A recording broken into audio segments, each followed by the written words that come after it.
Bienvenue à l'émission Un jour à la fois, en compagnie de Lynn et son équipe. Bonjour à tous. Je suis Lynn, votre animatrice, et je suis une alcoolique en rétablissement. Bienvenue à l'émission Un jour à la fois, une émission dédiée au mouvement des alcooliques anonymes. Les alcooliques anonymes sont une association de personnes qui partagent entre eux leur expérience, leurs forces et leur espoir dans le but de résoudre leurs problèmes communs et d'aider d'autres alcooliques à se rétablir. Le désir d'arrêter de boire est la seule condition pour devenir membre des AA. Les AA ne demandent ni cotisation ni droit d'entrée. Nous nous finançons par nos propres contributions. Les AA ne sont associés à aucune secte, confession religieuse ou politique, à aucun organisme ou établissement. Ils ne désirent s'engager dans aucune controverse. Ils n'endossent et ne contestent aucune cause. Notre but premier est de demeurer abstinent et d'aider d'autres alcooliques à le devenir. Alors aujourd'hui, comme à chaque semaine, nous recevons une membre de cette fraternité qui vient nous parler de sa vie, des difficultés de son passé et de son expérience actuelle de relèvement. Alors, je vous présente Lison. Je te laisse la parole, Lison. Bonjour tout le monde. Moi, c'est Lison. Je suis alcoolique toxicomane. En rétablissement depuis maintenant presque 8 ans. Je suis une renouvelle.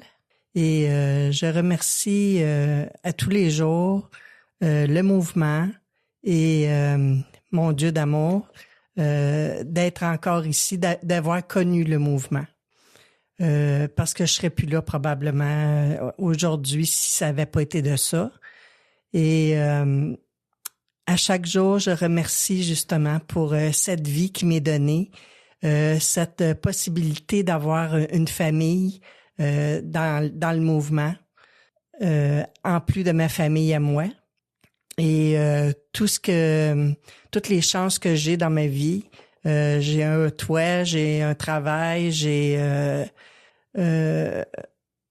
toutes ces choses qui font que ma vie, elle est belle, elle est active. Je suis très active parce que j'ai pas d'enfants, j'ai pas de mari. Alors, si j'avais pas le mouvement, je me sentirais bien seule dans la vie. Et puis, c'est la solitude fait partie de mon problème. Jeune enfant, je me suis toujours sentie seule, malgré que j'avais une sœur de 5 ans, mon aînée. Je me sentais seule. Je me suis toujours sentie seule. Et puis, ce sentiment de solitude a fait que je m'isolais. Je pense que je m'isolais. Et puis, quand j'ai connu les substances, ça a fait l'inverse. Ça m'a ouvert la porte à aller au-devant des gens, aller rencontrer les gens, aller à leur rencontre. Et puis, ces substances ont fait de ma vie un enfer. Je suis une renouvelle. La première fois, c'était toute autre substance. Et j'ai eu beau aller 2 fois en thérapie, ça fonctionnait pas. Mon dernier espoir a été le mouvement. Et quand je suis rentrée là, dans une salle, la première fois, je me suis dit, il faut que ça fonctionne, sinon, pour moi, c'est la mort. C'était pas facile de rentrer là toute seule une première fois, mais je l'ai fait. Et puis, j'ai été bénie parce que l'accueil que j'ai reçu là, c'était incroyable. Je me suis assise, j'ai pris un café, on est venu me voir. On m'a dit que j'étais bienvenue et que j'étais libre de faire ce que je voulais. Si j'ai envie de parler, je parle. Sinon, je me tais. Je ne suis obligée à rien. Et quand on m'a dit ça, ça a fait mon affaire. Et j'ai accroché à 100%. Je me suis impliquée et j'ai aimé le mouvement à ce moment-là. Dès ce moment-là, j'ai aimé ça. J'ai été 11 ans une première fois abstinente, mais j'ai pas fait. J'ai décroché du mouvement après 6 ans, à peu près 6-7 ans. Alors, après 11 ans, le mode de vie était plus là. Et puis, je m'étais mariée, j'avais marié un membre. Et après 11 ans à peu près, c'est ça, j'ai décidé que moi, je pouvais recommencer à prendre un verre. Et puis, mon mari m'a pas suivi là-dedans. Et est arrivé ce qui devait arriver. On s'est séparés parce que les buts étaient plus les mêmes. Et puis, j'ai recommencé à boire tranquillement un verre, 2 verres, la semaine d'après une bouteille, 2 bouteilles. Et on sait comment ça se passe. Tout le monde sait comment ça se passe.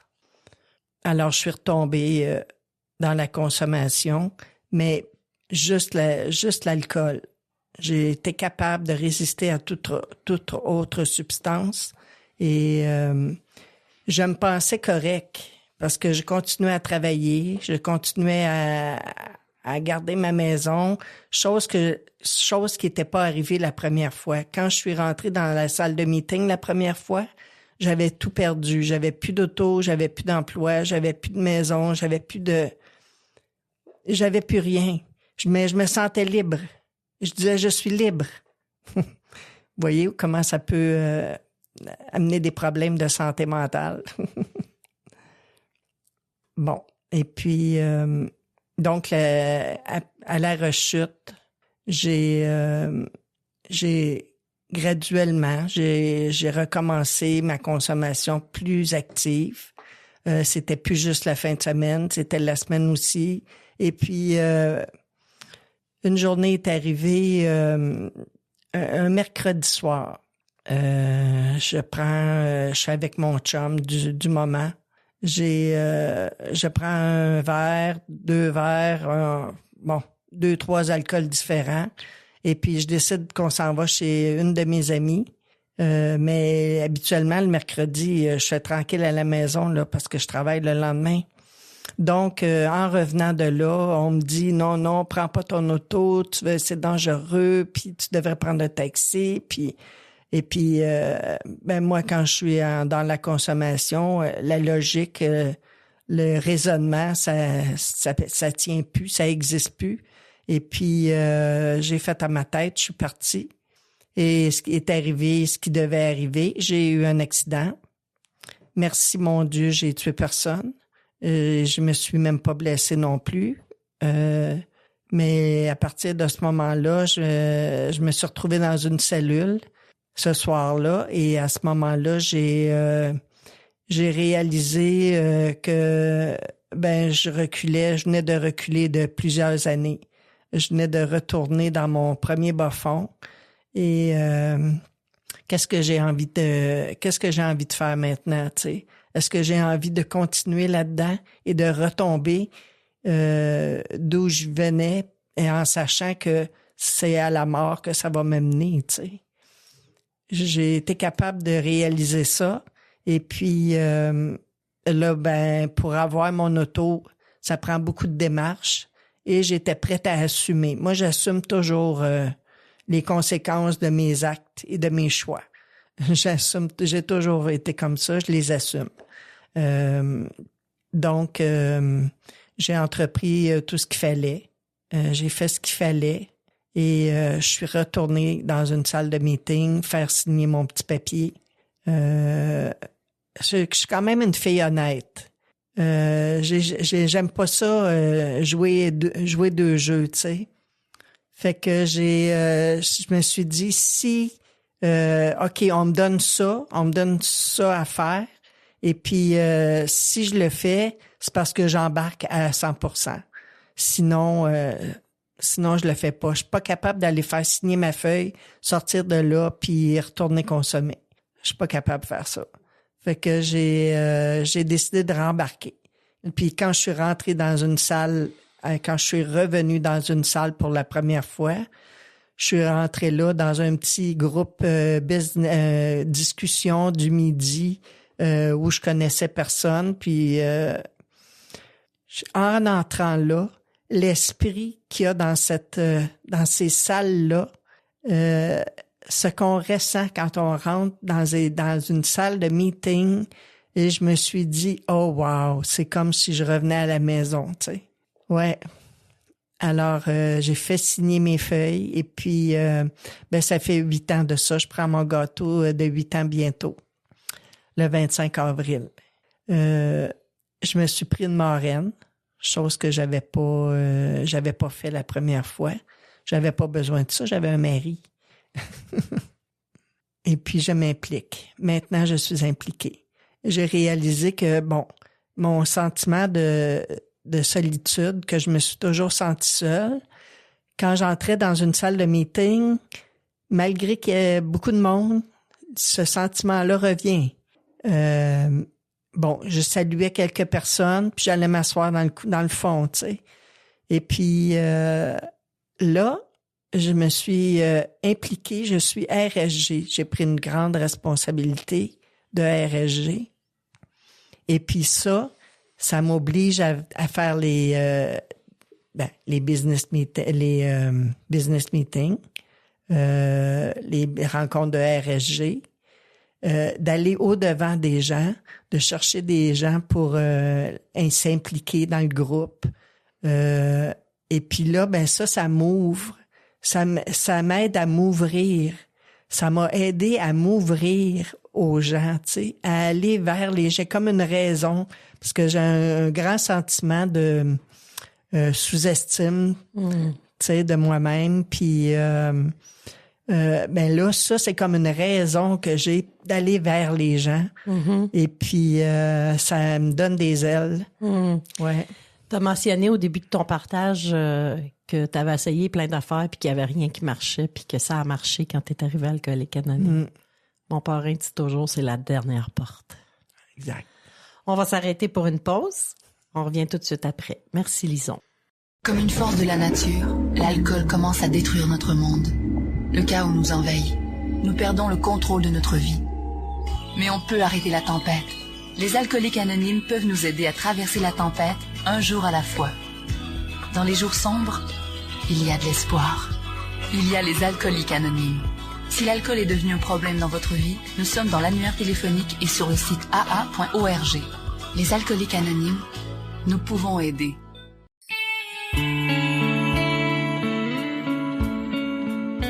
Vous écoutez l'émission Un jour à la fois, en compagnie de Lynn et son équipe. Nous sommes de retour à l'émission Un jour à la fois. Voici maintenant un court texte inspiré de la littérature AA, tiré aujourd'hui des réflexions quotidiennes. Ce texte a été choisi par Lison. 6 avril. Un long travail. Nous vivions des difficultés dans nos relations personnelles. Nous ne pouvions pas contrôler notre émotivité. Nous étions en proie à la tristesse morbide et à la dépression. Nous étions incapables de gagner notre vie. Nous ne trouvions aucun but à l'existence. Nous étions habités par la crainte. Nous étions malheureux. Nous ne croyions pas pouvoir faire quoi que ce soit pour les autres. C'est un extrait du livre Les Alcooliques Anonymes, page 59. Ces paroles me rappellent que j'ai d'autres problèmes que l'alcool, que l'alcoolisme n'est qu'un symptôme d'une maladie plus envahissante. En arrêtant de boire, j'ai entrepris un travail qui m'occupera toute ma vie, celui de me sortir de mes émotions désordonnées, de mes relations personnelles ardues et des situations impossibles. C'est un travail trop ardu pour que la plupart puissent l'accomplir sans l'aide d'une puissance supérieure et de nos amis dans le mouvement. Quand j'ai commencé à mettre en pratique le programme des AA, plusieurs fils enchevêtrés se sont dénoués et, petit à petit, les morceaux de ma vie les plus éparpillés se sont remis en place. Un jour à la fois, presque imperceptiblement, mes blessures se sont cicatrisées. Mes peurs ont diminué comme un thermostat que l'on baisse. J'ai commencé à connaître des moments de contentement. Mes émotions sont devenues moins versatiles. Je fais maintenant à nouveau partie de la famille humaine. Merci pour ce beau texte. Ça nous décrit très bien, nous, les alcooliques. Alors, je vais te donner la parole. Lison, tu peux continuer. Oui. Mais comme ça dit, moi, dans cette réflexion-là, ça m'a fait me découvrir moi-même. Le mouvement me fait me découvrir moi-même et j'avance jour après jour, je découvre des choses. Comme j'ai longtemps accusé mon père de mon problème, mais finalement, il avait la même maladie que moi, que nous tous. Et il a juste fait de son mieux. J'ai eu une belle enfance. J'ai juste souffert de son absence, de solitude, comme je disais tout à l'heure. Et puis, avec le mouvement, c'est ça, je remercie le mouvement régulièrement de me faire me connaître moi-même. J'apprends à me connaître, j'apprends à être capable de m'affirmer. J'étais une dépendante de tout, du chocolat, des personnes, justement, à cause de mon sentiment de solitude. J'avais besoin d'être avec du monde, mais je choisissais pas les bonnes personnes. Et puis, pour les garder avec moi, je donnais beaucoup. Je suis une fille au grand cœur, je suis une fille aidante, mais j'étais tout petite, je faisais ça, là. À la maison, j'aidais ma mère pour essayer de la soulager un peu de comment ça se passait à la maison, l'absence de mon père, elle était souvent seule à faire les choses. J'étais comme au-devant. J'y allais, c'est comme si j'achetais de l'affection, mais j'en manquais pas. C'est pas que j'en manquais, j'en avais pas au niveau que j'en avais besoin. J'en aurais voulu plus. Quand mon père était à la maison, j'embarquais sur lui, je m'accrochais après lui là. J'étais comme une sangsue, je pense. Puis je réalise aujourd'hui que peut-être qu'il y avait besoin de quelques soirées de repos à l'extérieur parce que j'étais trop je sais pas, mais tu vois, ça c'est un problème que j'ai. Je me culpabilise beaucoup, c'est de ma faute, j'en demande trop, fait que c'est un sentiment pas le fun, pas agréable. Et puis, maintenant, avec le mouvement, j'apprends à m'aimer. Je vis seule depuis 3 ans, chose que j'ai jamais faite avant ça. J'étais pas capable de vivre seule, ça me prenait quelqu'un.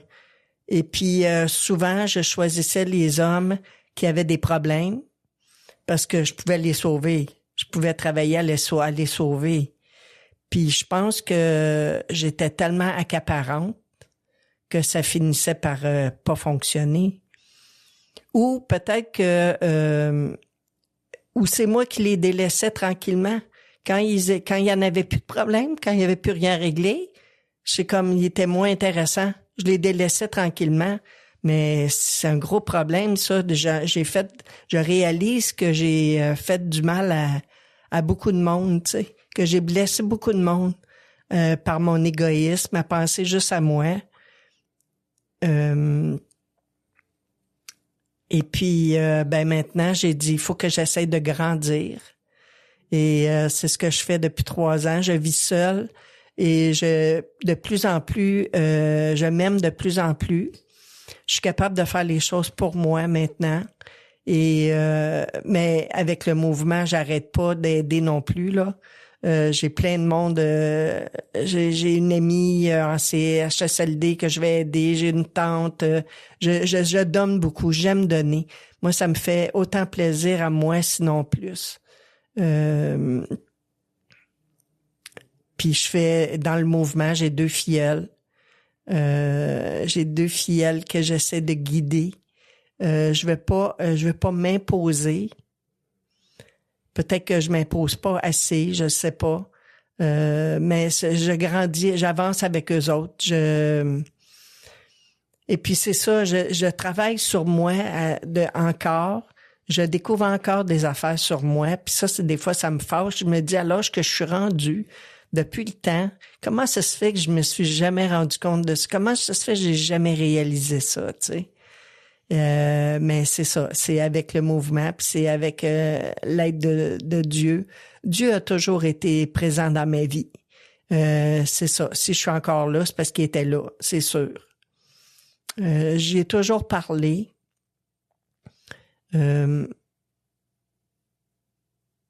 La première fois que je suis allée en thérapie, c'était le travail qui m'envoyait là de force. C'était comme, tu vas là où tu t'oublies ta job, tu sais. Fait que je suis allée et puis ça m'a fait découvrir un autre monde complètement. Le monde de tes émotions, d'être en contact avec soi-même.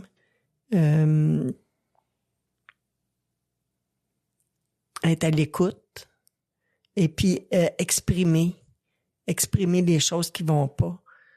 Je sais plus chez nous à la maison, c'était plus ça on n'en parle pas, c'est pas de leurs affaires. C'est pas de leurs affaires. Qu'est-ce qui se passe dans la maison, ça reste dans la maison. Tu sais, bon. Fait que j'ai grandi comme ça. Fait qu'automatiquement, j'ai refoulé beaucoup. Et puis, ma première thérapie m'a ouvert cette porte-là, d'être capable de parler un peu de mes émotions, de mes sentiments. Parce que chose que je pensais pas qui était... je pensais pas que ça pouvait intéresser les gens, que j'exprime comment je vais. Puis pourtant, moi, je suis intéressée par les autres, à savoir comment tu vas, comment tu te sens, puis est-ce que je peux t'aider, puis alors je travaille là-dessus encore beaucoup. Je suis capable de m'exprimer maintenant. Je suis capable maintenant de dire ça fait pas mon affaire. Ça, ben garde, je vais respecter ça si c'est ton choix, je vais respecter ça, mais moi, je suis pas obligée de rester là. Je vais me tasser de là. Et puis ça, j'ai fait ça avec ma dernière relation. J'ai été capable de faire ça. C'est comme presque quand même dans l'amour, de dire à mon chum, on n'a pas les mêmes principes. Tu fais tes choix, mais je veux pas t'empêcher de vivre ce que tu as envie de vivre, mais je veux pas me l'imposer non plus. Alors, on s'est séparés, mais c'était dans l'amour. Puis j'aurais toujours beaucoup de sentiments pour lui. On se voit de temps en temps encore. J'aime toujours ça, avoir de ses nouvelles. Mais je le fais pour moi. Avant ça, j'aurais pas été capable de faire ça. Je serais restée dans cette relation-là juste pour pas me retrouver seule. Juste pour pas être seule.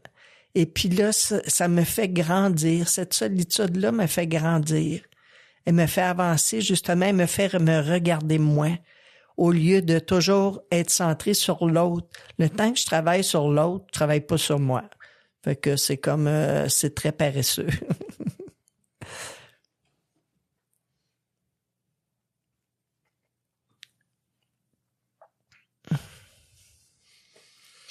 Alors, on s'entend pour dire que notre maladie, c'est un grand besoin d'amour démesuré.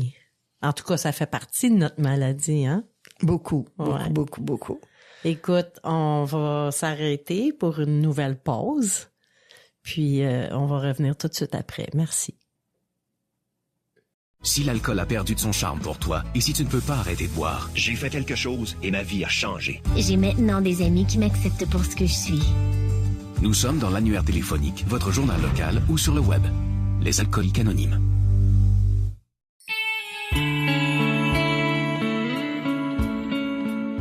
Vous écoutez l'émission Un jour à la fois, en compagnie de Lynn et son équipe. Nous sommes de retour à l'émission Un jour à la fois pour notre 3e segment.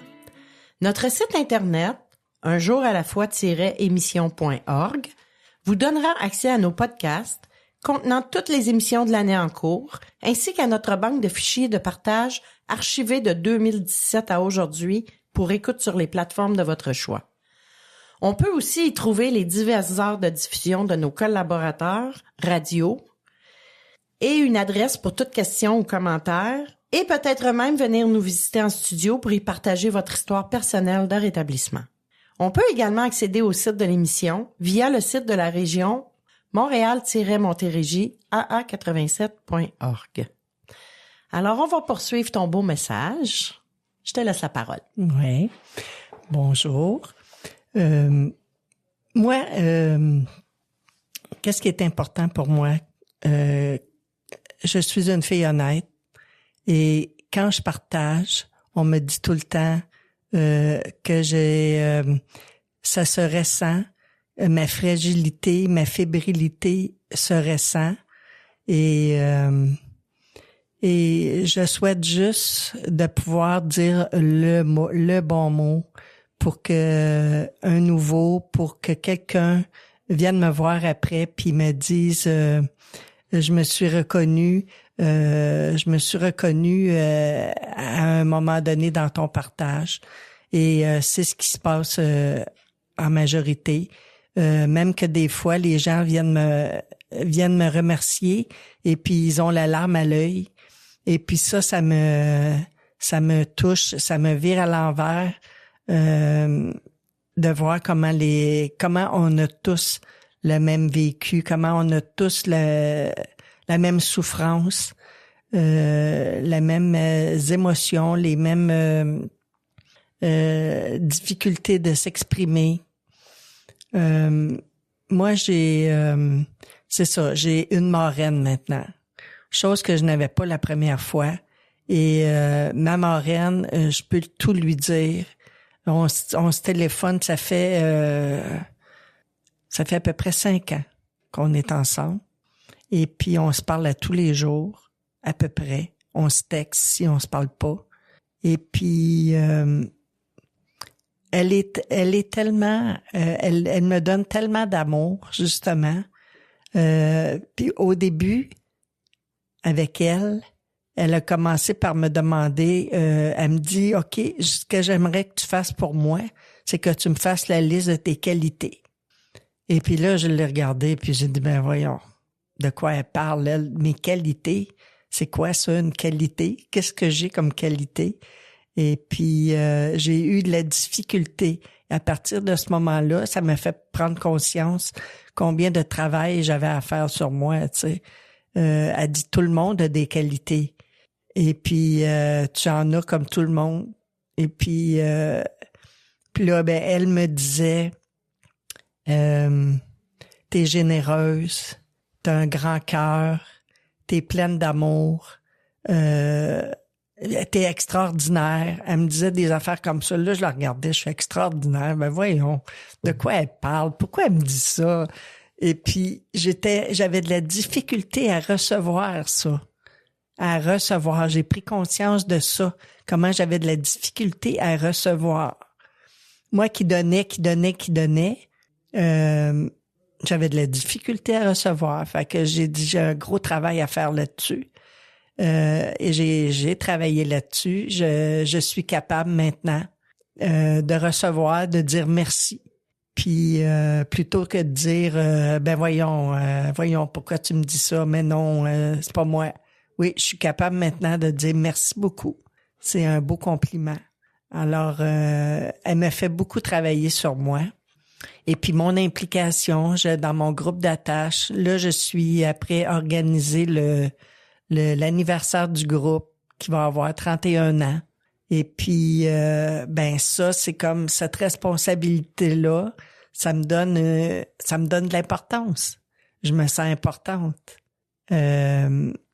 Chose que j'aurais pas été capable avant de sentir. J'aurais pas été capable, j'aurais pas voulu cette responsabilité. J'aurais été trop à la vue, en avant, à la lumière, tu sais, sous la lumière. Puis j'étais comme pas capable de vivre ça. Je le méritais pas. C'était comme si je le méritais pas ou j'en avais pas...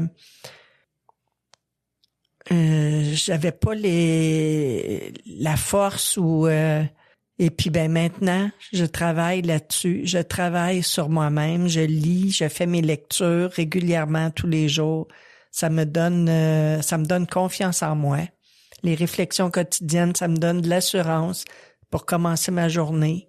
Je suis capable le soir de faire mon inventaire de ma journée. Et puis, j'essaie beaucoup de faire la 12e étape. D'aller au-devant des gens dans les meetings, les gens qui sont isolés un petit peu, je vais vers eux. Ceux que ce soit dans le fond de la salle, là, tout seul dans le coin, là, ben je vais les saluer, je vais leur dire contente de te voir, puis j'espère juste que ça leur fait du bien. J'offre mon numéro de téléphone. Je prends des numéros de téléphone. Chose que je faisais pas dans mes débuts, ça. Dans la première fois, dans ma première période d'abstinence, j'avais ma gang, puis mais j'avais pas de marraine, puis je me disais c'est pas nécessaire, j'ai ma gang, puis j'ai mon mari. Mais mon mari, c'était mon mari. Fait que quand il y avait des petits conflits avec lui, ben c'est pas à lui que je pouvais en parler. J'avais personne pour en parler. Alors, c'est l'importance d'avoir quelqu'un, puis des fois, ça peut être, j'ai ma marraine, mais des fois, ça peut être à quelqu'un d'autre que j'ai envie d'expliquer quelque chose ou le mouvement est important, il est très, très important pour moi. C'est comme si j'ai pas le mouvement, je vais retomber dans ma solitude. Dans ma famille, j'ai une sœur, j'ai 2 nièces qui vivent à Québec et qui ont une famille, qui sont on sait ce que c'est dans la trentaine, quarantaine, la vie, là, ça roule. Fait que là, ma tante, ils ont pas le temps de s'occuper de. Fait que si j'avais pas le mouvement, je serais dans la solitude. Et puis j'aurais peur de retomber. Je retomberais, je suis sûre de ça. Fait que je vous donne beaucoup, beaucoup d'importance. Je donne beaucoup, beaucoup d'importance au mouvement. Je pense que c'est ça. Je mets beaucoup d'importance et puis j'essaie d'avoir une petite place importante aussi à quelque part dans le mouvement. J'essaie de m'impliquer, d'être là pour les autres. L'amour, c'est l'amour dans la vie, c'est je pense que c'est le but dans la vie, c'est l'amour. Je suis en amour avec l'amour. J'ai toujours été c'est toujours ce que j'ai recherché. Et puis mais le plus important que je n'avais pas, c'était l'amour pour moi-même, mon amour de moi à moi. Ça, je l'avais pas, je le trouvais pas. Je sais pas pourquoi. C'était comme les autres étaient plus importants. Pourtant, j'en ai reçu dans ma famille de l'amour, mais pas au niveau que j'en avais besoin. J'aurais eu besoin de plus que ça. Je suis capable de dire à ma sœur que je l'aime, chose qu'elle a plus de difficulté à faire. Elle est une fille de tête, elle. Elle est de 5 ans, mon aînée. Et puis, donc, on n'a jamais été proches, vraiment, une de l'autre. Mais j'aurais comme beaucoup eu besoin d'elle. Puis elle était pas là, elle était absente. Mais je la comprends. Maintenant, je comprends qu'elle vivait la même chose que moi. Elle vivait dans la même maison, là. Je veux dire, les absences de mon père, puis quand il arrivait le soir, puis qu'il se mettait à gueuler parce que, bon, ça marchait pas comme il voulait. Elle vivait ça, elle aussi. Puis elle l'a dealé comme elle pouvait. Elle s'en allait. Elle était plus vieille, donc elle pouvait le faire. Moi, je pouvais pas le faire. Fait que ça a pas aidé mon sentiment de solitude, de me sentir seule. Puis je sais que des fois, c'était pour me protéger qu'elle Elle m'enfermait comme dans ma chambre c'était comme pour m'éviter que j'entende des choses ou que, tu sais, les chiolages. Puis bon, c'était pour me protéger. Mais moi, je prenais ça comme du rejet. Du rejet, ouais, c'est ça. Puis ça m'a isolée. Fait que c'est un gros sentiment. Maintenant, je suis capable de lui dire que il y a pas longtemps que j'ai reconnu qu'elle vivait la même chose que moi. Je lui en ai voulu longtemps. Je lui ai mis la responsabilité sur le dos presque plus qu'à mon père. Parce que mon père, il avait la même maladie que moi. Mais elle, non. Elle, j'aurais voulu qu'elle soit là pour me protéger, pour m'entourer, puis elle était pas là. Mais elle se protégeait elle-même. Puis c'est maintenant, j'ai compris ça il y a pas si longtemps. Fait que ça me fait grandir. Comme la journée que j'ai réalisé que mon père avait la même maladie que moi, ben je me suis dit, ben enfin je deviens un adulte. Je suis enfin devenue une adulte. La petite fille est partie. La petite fille, elle fait dodo, là. La petite fille en moi, là, qui était blessée, puis qui pleurait, puis qui mettait la faute sur tout le monde, sur tout, là. Et puis là, l'adulte en moi vient de ressurgir. Ouais, c'est ça. Et ça m'a fait beaucoup, beaucoup plaisir de me voir grandir comme ça.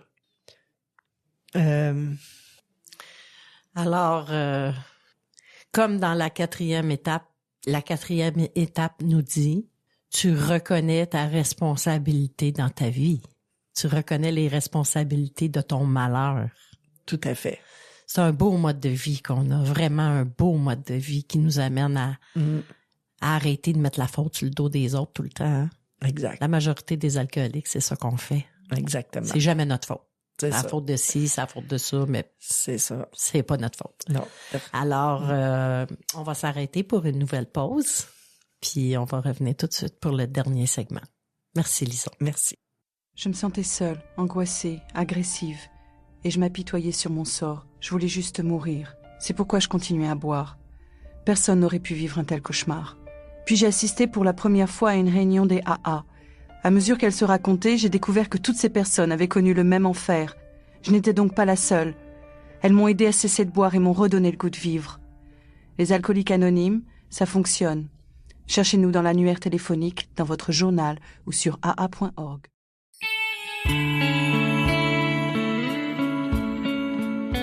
Vous écoutez l'émission Un jour à la fois, en compagnie de Lynn et son équipe. Nous sommes de retour à l'émission Un jour à la fois pour notre quatrième et dernier segment. Si vous souhaitez en apprendre davantage sur le mouvement des AA, vous pouvez consulter le site internet aa-québec.org. Vous y trouverez, par exemple, le numéro de la ligne d'aide de votre région. Si vous ressentez le besoin de parler, n'hésitez pas, il y a quelqu'un pour vous écouter de 9h à 22h, 7 jours sur 7. Vous trouverez aussi la liste des réunions près de chez vous, sur Zoom, au téléphone et une foule de réponses sur la structure des AA. Alors, on va poursuivre ton beau message pour le dernier segment. Ben, c'est ça. Mon rétablissement est ma priorité dans ma vie. La seule stabilité que j'ai eue à peu près dans ma vie, c'était mon travail. Ça a été mon travail. Puis ça a été très important pour moi. Ça me donnait comme un peu d'assurance, un peu de confiance en moi, justement que j'étais capable de garder ça, tu sais. Fait que là, je suis retraitée maintenant, mais je travaille quand même 3 jours semaine. Je suis pas capable d'arrêter de travailler. Et puis, je fais partie des alcooliques anonymes. Je participe au congrès. Je participe aux journées gratitude. Je suis prête à aller chercher les gens, à les aider à comprendre le mode de vie. Le mode de vie a changé ma vie, m'a fait prendre confiance en moi, comme je disais. Avant, aller m'asseoir d'une salle de meeting en avant et partager devant tout le monde, j'aurais fondu. Je venais, j'avais un blanc, il n'y a plus rien qui venait dans ma tête. Et puis, ça existe plus, ça arrive plus, ça. Je suis capable d'être là. Je suis capable en tant que RSG, de me lever à chaque meeting pour aller parler en avant, aller demander aux gens leur implication, aller parler des choses qui s'en viennent, des assemblées régionales, de tout. Je suis fière de moi. Je suis maintenant fière de moi. Je veux jamais abandonner ça. Je veux jamais lâcher ça. Et je remercie toutes les semaines, je remercie tous les gens qui sont assis dans la salle d'être là et de revenir à chaque semaine, d'être là pour accueillir le nouveau, parce que le nouveau est la personne la plus importante dans le mouvement. C'est pour ça qu'on ouvre les salles. C'est pour ça qu'on fait des meetings. Il y en a matin, midi et soir, à tous les jours. Et c'est pour accueillir le nouveau. C'est lui qui nous fait avancer, qui nous aide à s'avancer aussi. La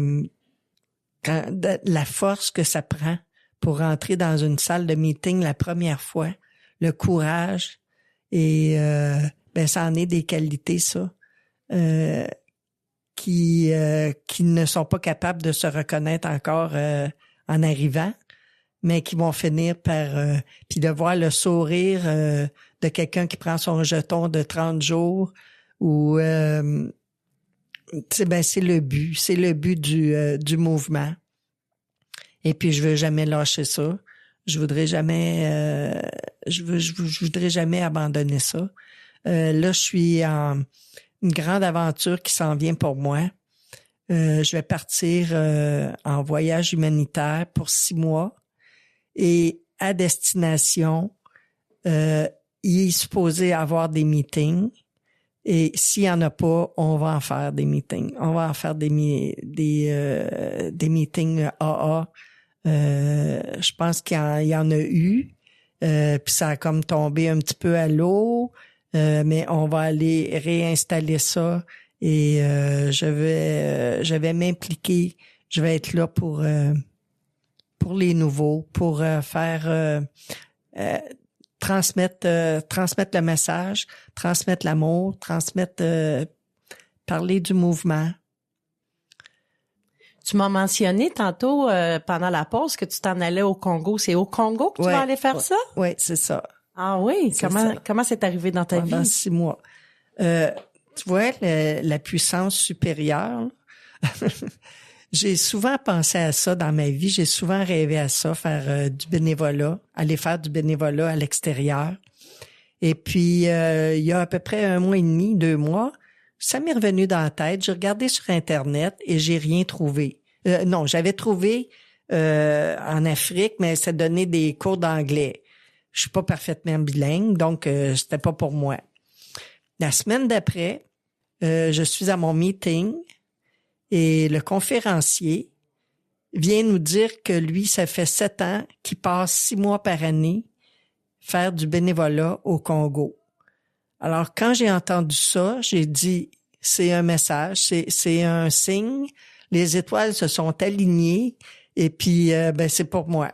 Alors, je suis allée le voir après chose que j'aurais pas été capable de faire avant. Je me serais pas sentie à la hauteur, j'aurais pensé ne pas avoir les compétences pour faire ça. Maintenant, je suis capable de rester dans mon moment présent. J'ai envie de le faire, je vais y aller le voir et la seule réponse que je peux avoir, c'est un oui ou un non. Alors, je suis capable de foncer, je suis capable de m'avancer, d'aller au-devant maintenant. Et quand je suis allée le voir, il me dit ben oui, on est intéressé, ça me prend 7 personnes. Alors, je lui ai envoyé mes infos, là, mon CV, puis ça fonctionne. Je vais travailler probablement je vais m'occuper des finances ou des ressources humaines mais il y a le besoin aussi de s'occuper des petits-enfants, les aider à se vêtir, les amener à l'école, c'est un rêve pour moi. Moi, j'ai pas d'enfants, j'ai pas de Ben, je pense que je l'ai dit tantôt, là, j'ai une sœur puis 2 nièces. Fait que ça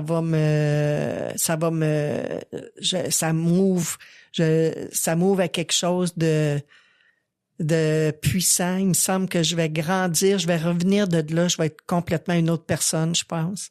C'est une belle aventure, puis c'est une journée à la fois.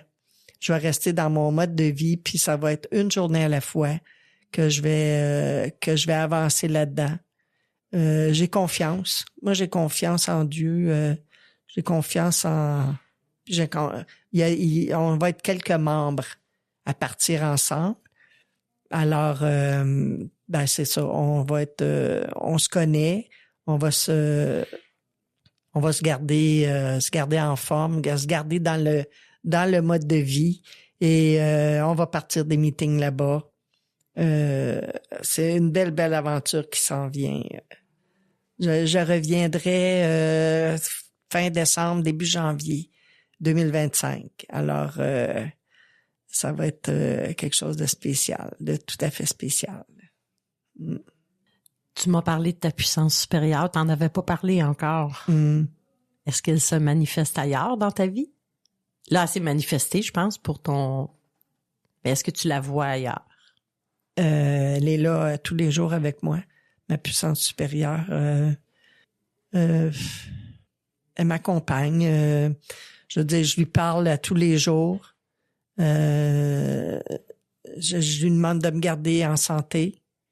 Est-ce que tu crois qu'elle se manifeste au travers les autres êtres humains et par toi? Ben oui, c'est sûr. Quand j'ai quelqu'un qui c'est comme mes filleuls. Mes filleuls, quand je les ai vus, ce sont des personnes qui c'est comme si je les connaissais déjà. Je les ai vus dans le coin et puis c'est comme si je me reconnaissais tellement en elles que je suis comme j'avais comme une force qui m'attirait vers elles. Je suis allée les voir. Et puis, ça a cliqué. Je fais mon possible avec elle. Je donne beaucoup d'amour. Je lui donne de l'amour. Et j'essaie de la puissance supérieure, ouais, c'est ça. Des fois, c'est pas toujours facile pour un nouveau de croire à ça, là. Mais je lui fais réaliser que si t'es ici encore aujourd'hui, c'est parce que t'en as une puissance supérieure.